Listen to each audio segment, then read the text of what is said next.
Hi friends, welcome to greens and spices kitchen. Shravana ಮಾಸ ಬಂದಾಯಿತು. ಹೆಣ್ಮಕ್ಳಿಗಂತೂ ಶ್ರಾವಣ ಮಾಸ ಅಂದರೆ ಸಂಭ್ರಮ ಅಲ್ವಾ. ಅದರಲ್ಲೂ ಮೊದಲನೇ ಹಬ್ಬ, ವರಗಳನ್ನು ಕೊಡೋ ಆ ತಾಯಿಯ ಹಬ್ಬ ವರಮಹಾಲಕ್ಷ್ಮಿ ಹಬ್ಬ. ಫ್ರೆಂಡ್ಸ್, ಈ ಹಬ್ಬಕ್ಕೆ ನಾವು ವಿವಿಧ ತಿನಿಸುಗಳನ್ನು ಮನೆಯಲ್ಲೇ ಶುದ್ಧವಾಗಿ ಮಾಡಿ ನೈವೇದ್ಯ ಮಾಡ್ತೀವಿ. ವಿಶೇಷವಾಗಿ ಆ ತಾಯಿಗೆ ಇಷ್ಟವಾದ ಪ್ರಸಾದಗಳು ಚಿತ್ರಾನ್ನ, ಮೊಸರನ್ನ, ಪುಳಿಯೋಗರೆ, ಗಿಲ್ಗಂಜಿ, ಪಾನಕ, ಕೋಸಂಬರಿ, ಇನ್ನೂ ಹೀಗೆ ಮುಂತಾದವು. ಈ ಪ್ರಸಾದಗಳನ್ನು ಹೇಗೆ ಮಾಡೋದು ಅಂತ ತೋರಿಸೋದೇ ನಮ್ಮ ಈ ವಾರದ ಸ್ಪೆಷಲ್ ವಿಡಿಯೋಸ್. ಪುಳಿಯೋಗರೆ ಯಾರಿಗಿಷ್ಟ ಇಲ್ಲ ಹೇಳಿ. ಅದರಲ್ಲೂ ನಮಗೆ ದೇವಸ್ಥಾನದಲ್ಲಿ ಸಿಗೋ ಪುಳಿಯೋಗರೆ ಅಂತೂ ಅಷ್ಟು ರುಚಿಯಾಗಿರುತ್ತೆ, ಹಾಗೆ ತಿಂದಷ್ಟು ತಿನ್ನಬೇಕು ಅಂತ ಅನಿಸುತ್ತೆ ಅಲ್ವಾ.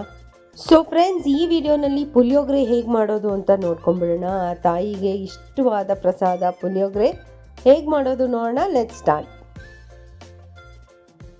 ಮೊದಲಿಗೆ 1 ಕಪ್ ಬಿಳಿ ಎಳ್ಳನ್ನು ನಾವು ಬಾಣಲಿನಲ್ಲಿ ಹಾಕ್ಬಿಟ್ಟು ಸ್ವಲ್ಪ ಹುರಿಬೇಕು. ಕೆಂಪಗಾಗಿದ ತಕ್ಷಣ ಇದನ್ನು ತೆಗೆದುಬಿಟ್ಟು ಚೆನ್ನಾಗಿ ಮಿಕ್ಸಿನಲ್ಲಿ ಗ್ರೈಂಡ್ ಮಾಡಿ ಸೈಡಲ್ಲಿ ಇಟ್ಕೋಬೇಕು. ಪುಳಿಯೋಗರೆಗೆ ಮೇಯ್ನಾಗಿ ಬೇಕಾಗಿರೋಂಥ ಐಟಮ್ ಹುಣಸೆಹಣ್ಣು. ಸೊ ಹುಣಸೆಹಣ್ಣನ್ನು ನಾನು ನೀರಲ್ಲಿ ನೆನೆಸಿಟ್ಬಿಟ್ಟು 5 ನಿಮಿಷ. ಈಗ ಆ ನೀರನ್ನೆಲ್ಲ ಈ ಬಟ್ಲಿಗೆ ಹಾಕ್ತಾ ಇದ್ದೀನಿ. ಸ್ವಲ್ಪ ಚೆನ್ನಾಗಿ ಹಿಂಡಾದ್ಮೇಲೆ ಒಂದು ಅರ್ಧ ಲೋಟ ನೀರು ಹಾಕಿ ಬಿಡಬೇಕು.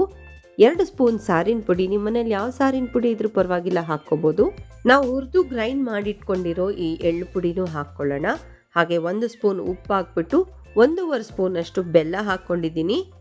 1/4 ಸ್ಪೂನಷ್ಟು ಅರಿಶಿನ ಪುಡಿ ಹಾಕ್ಬಿಟ್ಟು ಈಗ ಇದಕ್ಕೊಂದು ಸ್ವಲ್ಪ ಇಂಗು ಕೂಡ ಹಾಕ್ಕೊಳ್ಳೋಣ ಆ ಫ್ಲೇವರ್ಗೋಸ್ಕರ. ಹಾಗೆ ಒಂದು ಸ್ವಲ್ಪ ಕರಿಬೇವು ಹಾಕ್ಬಿಟ್ಟು 3-4 ಸ್ಪೂನಷ್ಟು ಆಯಿಲ್ ಹಾಕಬೇಕು. ಹಾಕ್ಬಿಟ್ಟು ಇದನ್ನು ಚೆನ್ನಾಗಿ ಕೈಯಾಡಿಸ್ಬಿಟ್ಟು ಗ್ಯಾಸ್ ಸ್ಟವ್ ಮೇಲೆ ಕುದಿಯೋಕ್ಕೆ ಬಿಟ್ಬಿಡಬೇಕು. ಇದೊಂದು 10 ನಿಮಿಷ ಕುದ್ರೆ ನಮ್ಮ ಪುಳಿಯೋಗರೆ ಗೊಜ್ಜು ರೆಡಿ ಆಗೋಗುತ್ತೆ. ಹಾಗೆ ಫ್ರೆಂಡ್ಸ್, ನೀವು ಇದನ್ನು ಫ್ರಿಜ್ನಲ್ಲಿ ಕೂಡ ಸ್ಟೋರ್ ಮಾಡಿಟ್ಕೋಬೋದು. 1 ವಾರದ ತನಕ ಹಾಳಾಗೋದೇ ಇಲ್ಲ. ಎಣ್ಣೆ ತೇಲಿದೆ ಅಂದರೆ ನಮ್ಮ ಪುಳಿಯೋಗರೆ ಗೊಜ್ಜು ರೆಡಿ ಆಗಿದೆ ಅಂತ ಅರ್ಥ. ಸೊ ಈ ಥರ ಎಣ್ಣೆ ತೇಲಿದ ತಕ್ಷಣ ಒಂದು ಸ್ವಲ್ಪ ಒಣಕೊಬ್ಬರಿ ಹಾಕ್ಬಿಟ್ಟು ಇದನ್ನು ಕೈಯಾಡಿಸ್ಬಿಟ್ಟು ಆಫ್ ಮಾಡಿದರೆ ಗ್ಯಾಸ್ ಪುಳಿಯೋಗರೆ ಗೊಜ್ಜು ರೆಡಿ. ಒಗ್ಗರಣೆಗೆ ಒಂದು ಸ್ವಲ್ಪ ಎಣ್ಣೆ ಹಾಕ್ಬಿಟ್ಟು 1 ಸ್ಪೂನ್ ಸಾಸಿವೆ, ಉದ್ದಿನಬೇಳೆ, ಕಡಲೆಬೇಳೆ ಹಾಕಿ ಸ್ವಲ್ಪ ಕಡಲೆಕಾಯಿ ಬೀಜ ಹಾಕ್ಬಿಟ್ಟು ಹಿಂಗೆ ಹಾಕ್ಕೊಳ್ಳೋಣ. ಹಿಂಗೆ ಹಾಕಿದ್ಮೇಲೆ ಕರಿಬೇವು ಹಾಗೆ ಒಣಮೆಣಸಿನ್ಕಾಯಿ ಹಾಕ್ಕೊಂಡ್ರೆ ನಮ್ಮ ಒಗ್ಗರಣೆ ಕಂಪ್ಲೀಟ್ ಆಗೋಗುತ್ತೆ.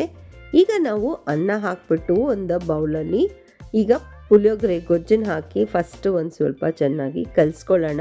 ಬಿಸಿ ಬಿಸಿ ಅನ್ನಕ್ಕೆ ಪುಳಿಯೋಗರೆ ಕಲಿಸ್ಕೊಂಡು ತಿಂತಾ ಇದ್ರೆ ಅದ್ಭುತವಾಗಿರುತ್ತೆ.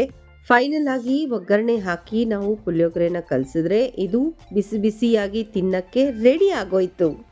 ಫೈನಲ್ ಆಗಿ ಒಗ್ಗರಣೆ ಹಾಕ್ಬಿಟ್ಟು ಇದನ್ನ ಚೆನ್ನಾಗಿ ಕಲಿಸ್ಬಿಟ್ರೆ ಬಿಸಿ ಬಿಸಿ ಪುಳಿಯೋಗರೆ ತಿನ್ನಕ್ಕಂತೂ ರೆಡಿ ಆಗೋಗಿದೆ.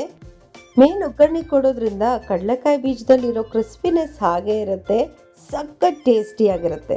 ಈ ವರಮಹಾಲಕ್ಷ್ಮಿಗೆ ಪುಳಿಯೋಗರೆನ ನೀವು ಮಾಡಿ ಆ ದೇವಿಗೆ ನೈವೇದ್ಯ ಇಡಿ. ಹೇಗಿದೆ ಅಂತ ಕಮೆಂಟ್ ಮಾಡಿ.